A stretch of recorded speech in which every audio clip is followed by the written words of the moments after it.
सरकार फिर लागू करेगी कृषि कानून। राकेश टिकैत ने कहा आड़ में फिर से बिल लाने की कोशिश। कहा अगर कानून लागू किए गए तो खड़ा होगा किसान आंदोलन। राकेश टिकैत ने दी चेतावनी भारी बवाल। अगर आप भी किसानों का समर्थन करते हैं तो लाइक कीजिए इस वीडियो को और चैनल को सब्सक्राइब करने के बाद घंटी बजाना बिल्कुल ना भूलिए। दरअसल चुनावों को देखते हुए केंद्र की मोदी सरकार ने कृषि कानूनों को वापस ले लिया था। किसानों के सामने अपने घुटने टेक दिए थे। यहाँ तक कि पीएम मोदी ने किसानों से माफी भी मांगी थी। लेकिन अब चुनाव खत्म हो चुके हैं। 5 राज्यों में हुए विधानसभा चुनावों में से भारतीय जनता पार्टी 4 राज्यों में चुनाव जीत चुकी है और अब सरकार कहीं न कहीं चोरी छुपे कृषि कानूनों को लाने की कोशिश कर रही है। यानी कि मोदी सरकार फिर से कृषि कानूनों को लागू कर सकती है। ये खुलासा खुद किसान नेता राकेश टिकैत ने किया है। राकेश टिकैत ने कहा किसानों के लिए जो कमेटी बनाई गई थी वे कमेटी सरकार की कठपुतली थी। दरअसल कमेटी ने सुप्रीम कोर्ट में कहा था कि ज्यादातर किसान कृषि कानूनों के समर्थन में थे। इसी वजह से राकेश टिकैत ने कमेटी को कठपुतली बताया है। राकेश टिकैत ने चेतावनी देते हुए कहा कि आड़ में फिर से बिल लाने की कोशिश की तो आंदोलन खड़ा होने में देर नहीं लगेगी। लेकिन अब जनसत्ता की खबर पर नजर डालिए। कमेटी में शामिल धनवट केंद्र की ही कठपुतली थे।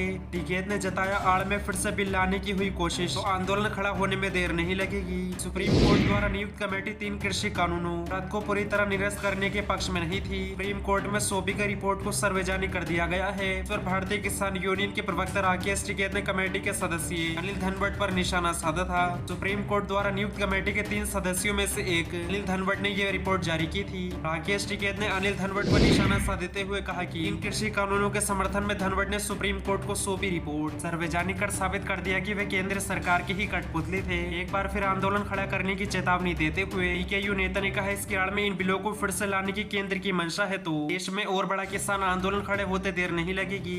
एक अन्य ट्वीट में किसान नेता राकेश टिकैत ने कहा पीकेयू लगातार मांग कर रही है कि एमएसपी की कानूनी गारंटी हो, वरना किसान ऐसे ही लुटे आया है और लुटता रहेगा और बात ना मानी तो मजबूरन किसान फिर से सड़कों पर उतरेगा। यानी कि देखा जाए तो राकेश टिकैत ने मोदी सरकार को चेतावनी दे डाली है और कहा कि अगर दोबारा सरकार ने बिल लाने की कोशिश की, कृषि कानूनों को लागू करने की कोशिश की तो आंदोलन खड़ा होगा और पहले से ज्यादातर सरकार के खिलाफ मोर्चा खोला जाएगा।